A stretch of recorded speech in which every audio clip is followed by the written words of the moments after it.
ఇప్పుడు chicken curry వండుతున్నాను, పండు కూడా అనమాట. ఫస్ట్ కుక్కర్లో ఇలా ఉడకబెట్టేసాను. కుక్కర్లో చిన్న కారం, చిన్న ఉప్పు, చిన్న అల్లం పేస్ట్ వేసి 3 విజిల్స్ వేయించేసాను. వేయించిన తర్వాత ఉల్లిపాయలు చిన్న చిన్న ముక్కలు కోసి ఆయిల్ వేసి ఉల్లిపాయలు పచ్చిమిరపకాయలు ఇవి బాగా వేసిన తర్వాత అప్పుడు ఈ చికెన్ అందులో వేసేస్తాం. ముక్కలు ఇవేమో కొన్ని ఫ్రై చేస్తున్నాను అనమాట. కొన్ని ఫ్రై చేసేటప్పుడు తినేస్తారు పిల్లలు. ఫ్రై కాబట్టి తినరు. కానీ టమాటాలు ముందు వేసి ఉడకబెడుతున్నాను.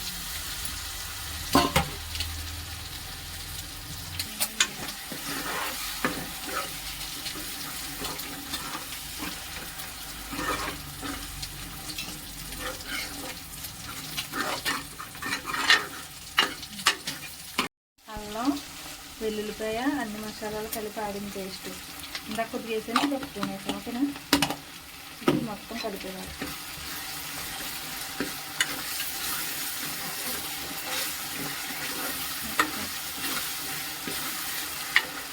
ఇలా మొత్తం కలిపేసాక చికెన్ ఇందాక ఆల్రెడీ ఉడకబెట్టాను కదా, ఇలా ఉడకబెట్టాను కదా ఈ చికెన్, ఇది ఇందులో ట్రాన్స్ఫర్ చేసేస్తాను. ఇందులో వేసేస్తాను అనమాట.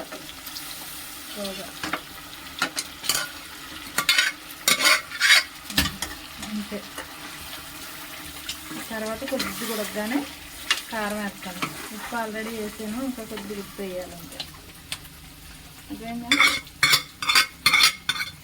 ఫ్రై అందులో ఉడకబడేసి ముక్కలు కొద్దిగా తీసాను. కొద్దిగా ఆయిల్ వేసి వేసేస్తున్నాను. కారం వేసాను, కొద్దిగా సాల్ట్ చల్లాలి.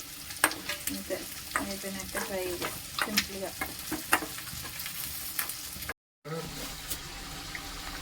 ఇందాక ఆల్రెడీ కారం వేసాను, ఇప్పుడు మళ్ళీ కొద్దిగా కారం వేస్తున్నాను. ఇంకా అండి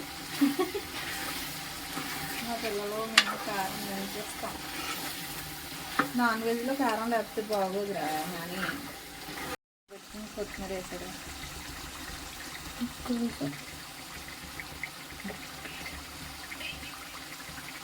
ఇంకా చాలు అంతే. అయిపోయింది.